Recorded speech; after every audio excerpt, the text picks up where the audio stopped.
نبدأ. أعوذ بالله من الشيطان الرجيم. بسم الله الرحمن الرحيم. الحمد لله رب العالمين، وصلى الله على سيدنا محمد وآله الطاهرين. اللهم صل على محمد وآل محمد. Tukiendelea na darasa yetu ya fiqh katika mlango wa as-sawm, jana kabla ya kueleza na kuingia kwenye masaili za sawm, tulikumbusha nukta kuu mbili za muhimu. Nukta ya kwanza ilikuwa ni umuhimu wa fiqh kwa ujumla katika maisha ya mwanadamu, hususan kwa Muislamu. Tukaonesha mambo kadhaa ambayo yanatilia umuhimu swala zima la fiqh katika maisha ya mwanadamu. Na nukta ya pili tukaonesha kwamba kwa ambaye alisahau kulipa kadhaa za mwezi wa Ramadhani uliopita, basi muda uliobaki kwa upande wake ni muda mchache sana aweze kulipa zile kadhaa zilizopita mwezi wa Ramadhani wa mwaka jana. Tukasema kama hakuna mhusika kwa hapa, basi inawezekana majirani zetu, marafiki zetu, ndugu zetu, inawezekana mmoja akaona hiyo changamoto na akawa amezunduka kupitia ukumbusho wao. Basema kila mtu ajaribu kumfikishia mwenzake, ili kama kuna mtu ana tatizo hilo, basi aweze kulipa mapema kabla mwezi wa Ramadhani haujaingia. Jana tuliongea kuhusiana na masala nzima ya nia katika somo.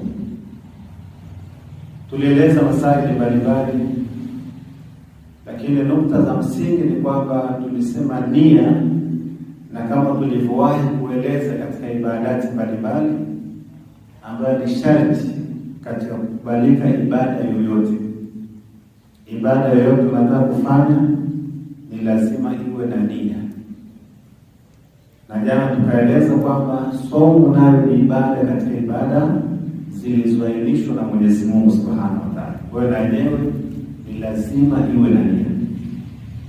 Tukasema lakini sio muhimu wala sio lazima nia ile ukaitamka kwa maneno, sio lazima. Bali si lazima pia ukaihudhurisha nia ile katika moyo, sio lazima.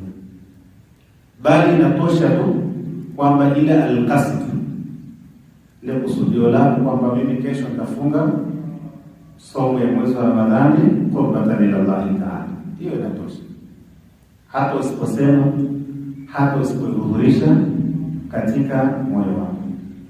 Lakini katika nukta pia tulizoziashiria jana, tulisema muda wa kutia nia katika funga ya mwezi mtukufu wa Ramadhani, tulisema ni kuanzia usiku. Kuingia usiku unaweza kutia nia yako mpaka kabla kidogo ya salati asubuhi, salati al-fajr. Huo ni muda wa kutia nia. Lakini kwa mtu ambaye atakuwa na dharura, mtu alikuwa na dharura ya kisheria, mathalan amelala kabla ya salati asubuhi, akapitiliza, akajikuta anashtuka kabla kidogo ya nini, ya salati dhuhur, basi pia huyo anaweza katia nia ya somo ya siku ile, na somo yake ikawa sahihi, kwa sharti kama hajatumia chochote katika vile vitu ambavyo vinafunguza somo. Lakini tukasema pia jana kwamba kwa mtu ambaye anaswali anafunga sunna, somo ya sunna, anafunga somo ya sunna, umesahau kutia nia, unakuja kushtuka baada ya dhuhuri, mathalan zembaki tuseme dakika moja au dakika mbili kuzama jua, ndio unakumbuka, sema unaruhusiwa pia kutia nia muda huu na ukafunga somo yako ya ya sunna. Katika nukta pia tuliziashiria jana ni kwamba ndani ya mwezi mtukufu wa Ramadhani ukitia nia ya somo isiyokuwa ya mwezi wa Ramadhani, somo hiyo haikubaliki. Kama utakuwa umefanya mausudi, najua kabisa ni mwezi wa Ramadhani, lakini ukatia nia ya somo ya nini, ya nadhiri mathalan, au ukatia nia ya saumu ya kadhaa nalipa ndani ya mwezi wa Ramadhani, nasema hiyo saumu yako haitakuwa sahihi. Yani haitakuwa Ramadhani wala haitakuwa saumu ya kile ulichokusudia, zote zinakuwa ni batili. Isipokuwa kama ulikuwa umeghafilika kwamba ni mwezi wa Ramadhani au si mwezi wa Ramadhani, umeghafilika ukatia nia ya kufunga saumu ya kadhaa katika mwezi wa Ramadhani, halafu ukakumbuka kabla ya dhuhuri, kabla nini ya dhuhuri, basi unabadilisha nia yako na inakuwa nini, inakuwa ni saumu ya mwezi wa Ramadhani. Ndio jamani, katika nukata ambazo tuliashiria siku ya jana. Leo wakati ukamilisha masala za nia, tutaeleza baadhi ya nukata, na nadhani kesho inshallah tutaingia katika mada nyingine kwenye masala zima ya somo. Fiqh inatuambia kwamba idha nawa sawma qabla adhani subh thumma ghushiya alayhi wantabaha fi athna'i an-nahar fal ahwat wujuban an yutimma sawma dhalika al-yawm wa yaqdihi fi ma ba'da. Katika mambo ya muhimu sana, mtu ametia nia ya kufunga kabla ya salatu asubuhi, kati ya nia ya kufunga, lakini hushia alayhi, akawa amezimia, anakuja kushtuka tayari baada ya nini, baada ya dhuhuri, fi wasati nahari, ndo anakuja kuzinduka, kazimia muda wote. Anasema fal ahwat wujuban. Sasa kwa rai yake Said Shirazi anasema mtu huyo inabidi atimize funga yake, inabidi afunge, aendelee kufunga, lakini inabidi aje ailipe ile siku. Sio, tunaelewana? Yaani wewe umenuia funga yako vizuri kabla ya nini? Kabla ya salatu al-subhi, bali muda wa kutia nia. Kutia nia yako vizuri, umeingia kwenye saumu ukazimia. Umezimia, unakuja kushtuka baada ya nini? Baada ya dhuhuri. Mchana tena ishakuwa. Ndio unashtuka. Sasa hukumu yake ni nini? Saidi anasema hukumu yake ni kwamba inabidi uendelee kufunga. Usifungue. Lakini pamoja na kuwa unaendelea kufunga, hiyo somo inabidi uje uilipe tena baada ya Ramadhani. Hiyo ni ahwat wujuban, na ihtiyaji wujubi. Sasa masala ya ahwat wujuban, ahwat istihbab na nini, hizi ni masaili za kifiki, nadhani kwenye hauzati tunaweza kuzielewa zaidi. Lakini kwa haraka tu ni kwamba kama haujakinai na hii fatwa aliyotoa Said au hukumu aliyotoa Said, unaweza ukatafuta marji mwingine ukapata hukumu kwenye hili swala. Lakini kwa mtazamo wangu yeye ni kwamba inabidi uendelee kufunga ile saumu na kisha uje uilipe baada ya Ramadhani. Nadhani masala imeeleweka. Masala nyingine anasema idha nawa sawma qabla adhani subh thumma ghalaba alayhi subh thumma afaqa fi athna'i an-nahar fal ahwat wujuban itmamu sawmi dhalika al-yawm wa qada'uhu fi ma ba'da. Hii masala inaendana kabisa na masala iliyopita. Masala iliyopita ni kwamba mtu kazimia, hukumu yake tunasema nini? Inabidi atimize ile funga alafu ajalipe. Hii masala ya pili ni mtu kalewa, ghalaba husuku. Sawa, labda inawezekana katumia kilevi kabla ya nini? Kabla ya salati subuhi, muda ambao anaruhusiwa kula, sio? Kwa sababu kula nje ya ule muda wa funga ni sawa, kila vitu vya halali ni sawa, na ukitumia kitu cha haramu unabaki kufanya nini? Haramu.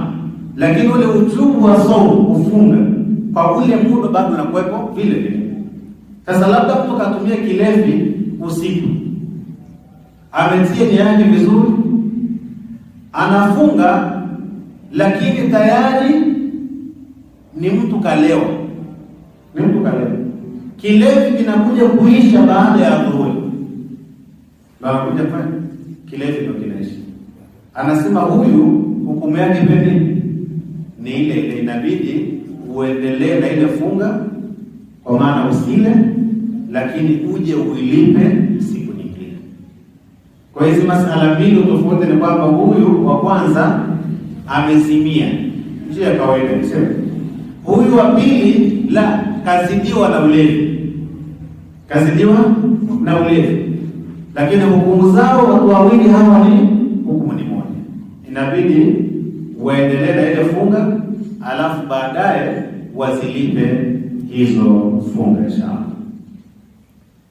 Masala nyingine anasema idha nawa sawma qabla adhani subhi thumma nama wa lam yastayqidh illa ba'da al-maghrib sahha sawmu. Katika masaili ambazo zinaulizwa sana kwa mtani, mtu ametia nia vizuri kabla ya salati subhi, tia nia vizuri, akalala, amelala, anakuja kushtuka wakati wa magharibi, anashtuka baada ya kupita nini? Magharibi. Yaani kwa maana ule muda wa kufunga umeshapita, lakini muda huo unapita, muda wote ulikuwa umelala, kuanzia mwanzo wa somo mpaka mwisho wa somo ulikuwa umelala. Somo yake inakuwaje? Said anasema somo yake ni sahihi, hakuna shida, somo yake ni sahihi. Kwa hiyo ikitokea mtu amelala, alitia nia vizuri, lakini kalala kuanzia ile swala subhi mpaka baada ya magharibi ndio anashtuka, mtu huyo mwambie somo yake ni nini? Somo yake ni sahihi na hakuna shida. Anasema idha jahila au nasiya annahu fi shahri Ramadan thumma alima qabla dhuhr fa in lam yati bi muftirin min muftirat as-sawm wajaba an yanwi wa yasihhu sawmu. Wa amma law ata bi shay'in min muftirat as-sawm au iltafata ba'da dhuhr annahu fi shahri Ramadan batala sawmuhu, walakin yajibu alayhi an yumsika an muftirat as-sawm ila al-maghrib thumma yaqdi dhalika al-yawm ba'da shahri Ramadan. Masala muhimu, masala ya dharura sana. Anasema ikiwa mtu hatafahamu, jahila,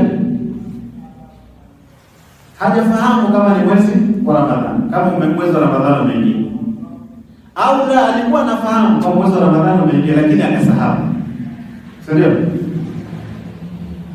Thumma alima kabla dhuhur, halafu anakumbuka au anafahamu kwamba Ramadhani imeshaingia, anafahamu hilo kabla ya dhuhur, sio? Yaani umesahau kama ni mwezi wa Ramadhani, mwezi wa Ramadhani ni. Au la ulikuwa unafahamu, ulikuwa haufahamu, ni jahili, haufahamu sasa. Au ulikuwa unajua lakini ukasahau. Halafu ukakumbuka kwamba sasa hivi ni mwezi wa Ramadhani. Unakumbuka hilo muda gani? Kabla salati dhuhur, kabla ya sala ya dhuhur. Ambao muda huu kama mnakumbuka jana tulisema kwa mtu ambaye amesahau, kama atakumbuka kabla ya salati dhuhur anaweza kanuia somo yake na somo ikawa sahihi.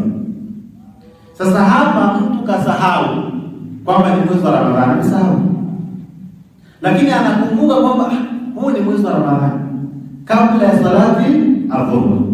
Sasa anasema fa in lam yati bi muftirin min muftirati sawm wajaba an yanwi wa yasihha sawm. Kama hajafanya chochote katika vitu vinavyobadilisha somo, basi lazima anuie somo ya mwezi wa Ramadhani na saumu yake ni sahihi. Umeelewa hiyo? Yaani umekumbuka kabla ya salati ya dhuhur kwamba niko mwezi wa Ramadhani, hukumu yako inabidi unuie somo ya mwezi wa Ramadhani na somo yako ni sahihi, kwa sharti tu kama hujatumia zile muftirati za somo, vitu ambavyo vinafunguza somo. Lakini wa amma law ata bi shay'in min muftirati sawm au iltafata ba'da dhuhur. Sasa kama itafikia sehemu unakumbuka kwamba ni mwezi wa Ramadhani kabla ya dhuhuri, lakini tayari kuna kitu umeshakifanya katika vitu vinabadilisha somo. Umekunywa chai na sio? Umekunywa chai ndio unakumbuka kabla ya dhuhuri, lakini umeshakunywa chai.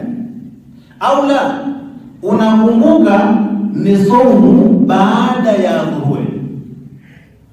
Sio tunaelewana? Yaani ya kwanza ni kwamba umekumbuka kabla ya dhuhuri, lakini una shida moja, umeshafungua ama umeshakula kitu, sio? Kabla ya dhuhuri lakini umekula kitu. Au la, ya pili umekumbuka na haujala kitu, lakini baada ya dhuhuri, hukumu yake ni nini? Sayyid anasema batala somo yake ni batil. Somo yake ni batil. Sasa ni batil, kwa hiyo niendelee kula. Sasa batil kasoma niendelee kula, anasema hapana. Walakin yajibu alayhi an yumsika an muftirati sawmi ila al-maghrib. Ni kweli somo yako imebatilika, sio? Lakini hauruhusiwi kula, hauruhusiwi kufanya chochote katika vitu vinavyofunguza somo mpaka magharibi. Thumma yakudhi dhalika al-yawm baada shahri Ramadhan. Kisha baada ya mwezi wa Ramadhani inabidi ulipe sasa hiyo siku. Hii masala muhimu, kwa sababu tuko tunaelekea Ramadhani. Inatokea sana wakati mwingine kwa sababu ya ikhtilafati za matwali kwa upande wa maraji. Labda maraji fulani sema mwezi umeandaa, mwingine anasema mwezi haujaandaa. Na wakati mwingine taarifa zinachelewa kufika kwa watu wote, sio? Naweza kama kwa kupata taarifa kwamba Ramadhani imeingia, unapata taarifa hiyo baada ya dhuhuri ya siku ya mwezi wa Ramadhani. Kwa hiyo unafanyaje? Hukumu yake ndio.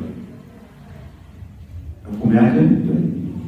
Kama utakumbuka kabla ya dhuhuri na haujatumia chochote katika muftirati, unanuia na unaendelea kufunga na somo yako ni sahihi. Lakini kama utakumbuka baada ya dhuhuri au ukakumbuka kabla ya dhuhuri, lakini ukawa tayari umeshatumia muftir, umetumia kitu ambacho kinafunguza somo yako ni batil. Lakini si hivyo tu, bali inabidi usitumie chochote katika muftirat mpaka baada ya magharibi. Magharibi kisha Ramadhani imeisha, inabidi uilipe ile siku. Nadhani masala inaeleweka. Masala nyingine ambayo nayo ni muhimu sana na maalasaf wengi tunaghafilika nayo. Masala muhimu sana. Anasema idha balagha as-sabiyyu qabla adhan as-subh min yawmi shahri Ramadan wajaba an yasuma, walau balagha ba'da al-adhan lam yajib alayhi sawma dhalika al-yawm, sawa'un kana nawiyan sawma dhalika al-yawm am la, وسواء أتى بمفطر قبل الظهر أم لا، ولكن الأحوط استحبابا صوم ذلك اليوم إذا كان ناويا صومه wa lam yati bi muftirin qabla al-khuruj. Hii masala ni muhimu sana na nyeti sana, ambapo kiuhalisia inawezekana sote tukawa ni wahanga wa hii masala, lakini pia familia zetu hapa ni wahanga wa hii masala. Masala hii inaongelea masala nzima ya bulughu, mtu akibaleghe, na wajibu wa Mwenyezi Mungu, yale mambo yote ya wajibu ni kwamba yanakuelekea pale tu unapobaleghe. Yaani ukishabaleghe tu, ahkamu zile za ujubu za lazima zote zinakuelekea. Lazima uswali, lazima ufunge, lazima ufanye kadha, lazima ufanye kadha, lazima uache kitu fulani, lazima uache hivyo. Sasa ni wakati gani ambao hasa mtu amefikia baada ya papo? Wakati gani ahkamu zinamwelekea? Wengine wanakuta kwamba tunakaa hata mwaka mzima, miaka 2 3, ndio baadaye tunaanza kutekeleza wajibu. Sasa tukujue kabisa kwamba huu muda wote kuanzia pale tulipobaleghe, muda wote huo hivi vitu vyote vilivyotupita ni lazima tuvilinde. Lazima tuvilinde. Na hapa inakuwa ni muhimu sana kuwa na tarehe muhimu, tarehe dakiki madhubuti ya mtoto wako kazaliwa lini, na hii inahesabika kwa miezi ya kamaria, sio miezi ya hijiria kamaria, sio kwa miezi ya miladia. Angalia kwamba labda alizaliwa mwaka 2010 na umehesabia 2010, 2011 mpaka 2025, la inabidi umehesabie kwa miaka ya kamaria. Alizaliwa mwaka gani kamaria, ilikuwa mwezi gani, halafu wenzako mpaka ule umri wa kubaleghe. Kama akibaleghe leo, basi tayari wajibati zinaelekea. Ni lazima aswali, ni lazima afunge, ni lazima aache kufanya mambo haya. Sasa hii masala inajikita. Anasema ikitokea kijana akafikia umri wa baleghe kabla adhani subhi, amebaleghe kabla ya adhana ya subhi, kabla ya adhana ya subhi amebaleghe, min yaumi shahri Ramadhan, wajaba an yasuma, ni lazima afunge. Sio tunaelewana? Sheria ilivyo dakika, ilivyo makini. Amebaleghe kabla ya adhana ya salati subhi, huyo ni lazima afunge, na asipofunga anaandikiwa dhambi, na kama amefanya makusudi anaandikiwa na nini? Na kafara, sio? Sasa tuwe makini kwa hili. Kwa lazima afunge. Walau balagha ba'da al-adhan lam yajib alayhi sawmu dhalika al-yawm, lakini kama atabaleghe baada ya adhana ya subhi, hii kwanza tumesema baleghe kabla ya adhana ya subhi, lazima afunge. Amebaleghe baada ya adhana ya subhi, hukumu yake nini? Anasema lam yajib alayhi sawmu dhalika al-yawm, sio lazima akafunga ile siku. Atuongelee siku ya pili, siku ile. Sio lazima siku ya pili, la siku ile ile. Amebaleghe baada ya adhana ya subhi, basi ile somo ya siku ile sio wajibu kwake. Angebaleghe kabla ya adhana ya subhi, somo yake ni wajibu, lazima afunge. Je, sawaun kana nawiyan sawma dhalika al-yawm am la, sawabu alikuwa amekusudia afunge ile siku ile au hajakusudia, alitia nia kufunga au hajatia nia ya kufunga. Na hii ni nzuri kwa wale ambao wanalea watoto wao, kuwafundisha ile haya mambo mapema. Mtoto ana miaka 7 na hapo utaona hekima zile, kwa nini Mtume amesisitiza mathalan akiwa miaka 7 inabidi afundishwe vitu hivi, azoeshwe, ili ifikie sehemu anabalegha tayari ameshavizoea hivyo vitu, kwa sababu kuhadid hasa, yani ile kuweka dika kwamba leo saa fulani mtoka baleghe ni ngumu, mambo ni mengi, sio utakumbuka sana. Kwa ili kudhibiti hili sasa, mlee kuanzia mapema. Mtoto ana miaka 7 na miaka 10, hakikisha unamlea kwenye ibadati. ajue kwamba hiki ni haramu, akiache kabisa. Hiki ni wajibu, akifanya. Sasa anasema kama alikuwa amenuia kufunga siku hiyo au hajanuia, maadamu amebalegi baada ya salati, baada ya adhan ya salati subhi, basi sio wajibu kwake kufunga ile siku. Sawaun ata bimuftirin qabla dhuhri am la, na sawaun ametumia kitu ambacho kinafunguza somo kabla ya dhuhuri au hajatumia, sawa. Walakin al-ahwatu istihbaban sawmu dhalika al-yawm idha kana nawiyan sawmahu wa lam yati bimuftirin qabla dhuhri. Lakini Said anasema ni vizuri istihbab, ni vizuri mtoto huyo, kijana huyo akafunga siku ile, kama tu hajafanya muftir, hajatekeleza vile vitu ambavyo vinafunguza somo, ni vizuri akafunga. Lakini kwa ulazima sio lazima. Naelewana? Sio lazima. Masala nyingine anasema kwamba la ba'sa liman ajara nafsahu liqada'i sawmi mayyitin an ya'tiya bi sawmin istihbabi li nafsihi. Anaongeleza masala nyingine ambayo hayakuhusu wewe moja kwa moja. Ni masala ambayo inamhusu mtu mwingine, lakini wewe umechukua ujira wa kufanya kazi ya huyo mtu. Sawa? Anasema la ba'sa liman ajara nafsahu liqada'i sawmi mayyitin an ya'tiya bi sawmin istihbabi li nafsihi. Walakin man kana alayhi qada'u sawmin fa'itin la yajuzu lahu an ya'tiya bi sawmin istihbabi. Walau ata bi sawmin istihbabi nisyanan fa in tadhakkara qabla dhuhr hadama sawmahu al-mustahabbi wa yajuzu an ya'dila bi niyyatihi ila as-sawm al-qada'i alladhi alayhi. Wa amma law intafata ba'da dhuhr batala sawmuhu al-mustahabbi wa law intafata ba'da al-maghrib sahha sawmuhu al-mustahabbi. Hapa kwa makini kidogo. Kuna mtu ambaye amepewa pesa, kapewa ujira ili alipe somu ya mtu fulani ambaye kashafariki. Sababu hiyo katika fikhi yetu nafahamu. Kuna mtu kafariki, kuna mzazi au ndugu yote au mtu yote wa karibu ambao anafahamu amefariki, lakini kuna somu ilikuwa anadaiwa.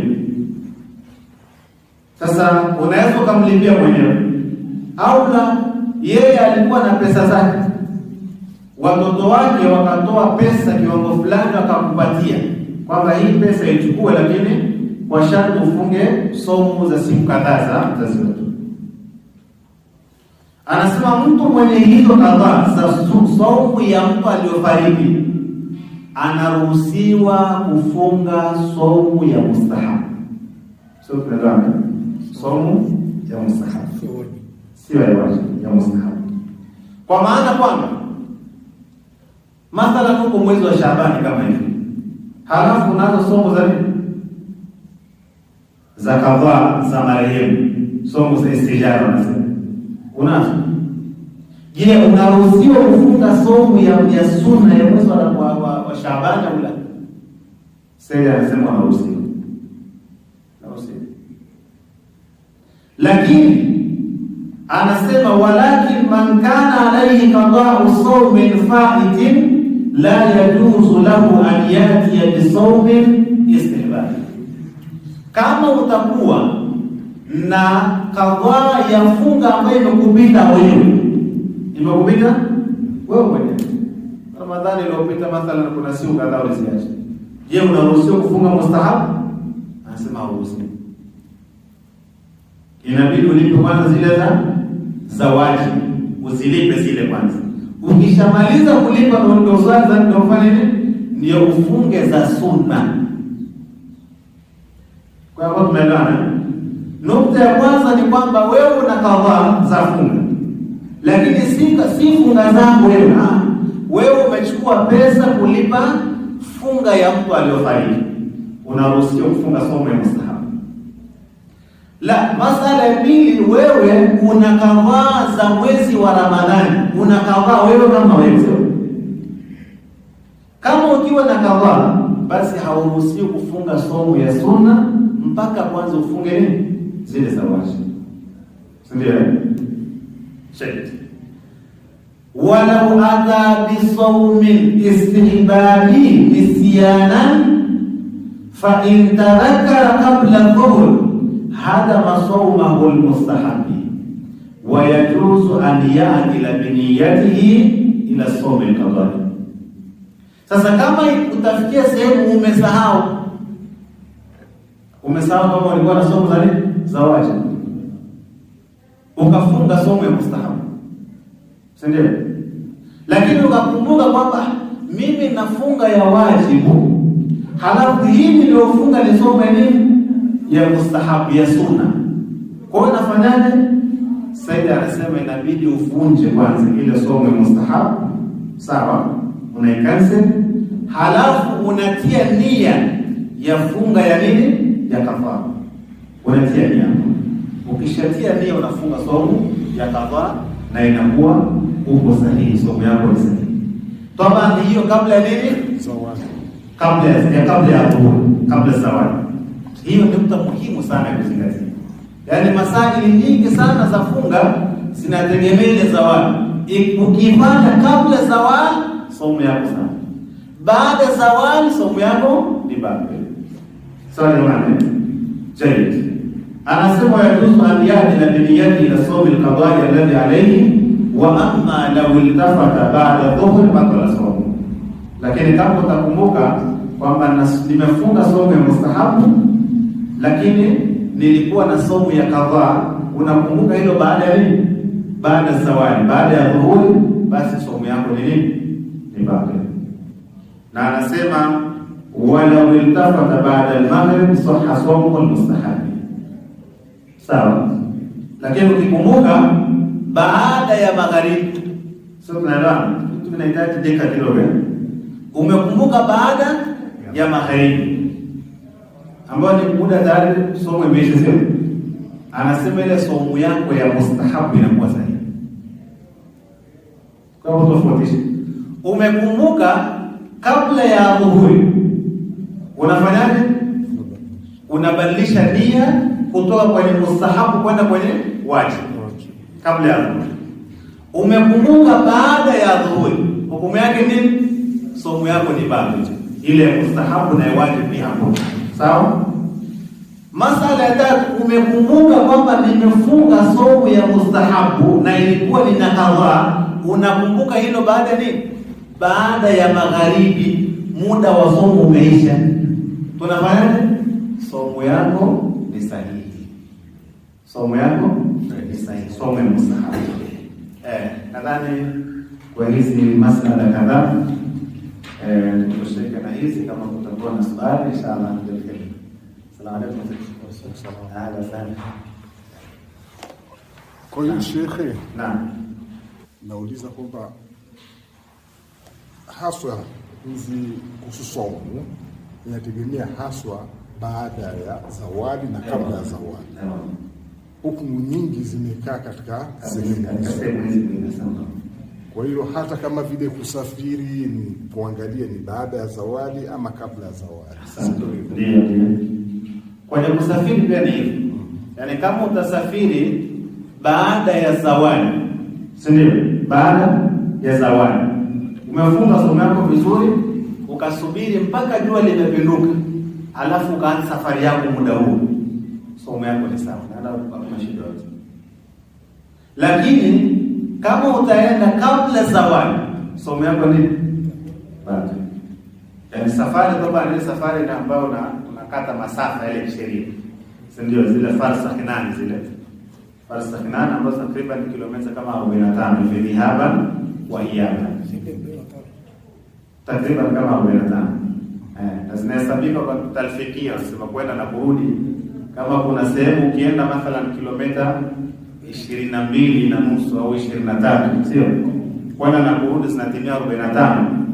Hiyo ni safari. Manake ukienda lazima usifunge.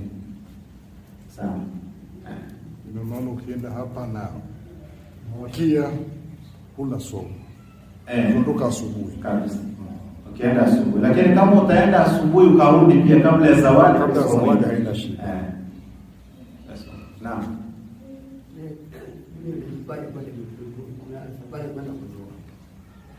Kwa nini bado? Sio kwamba labda nikenda kurudi. Ndio. Nategemea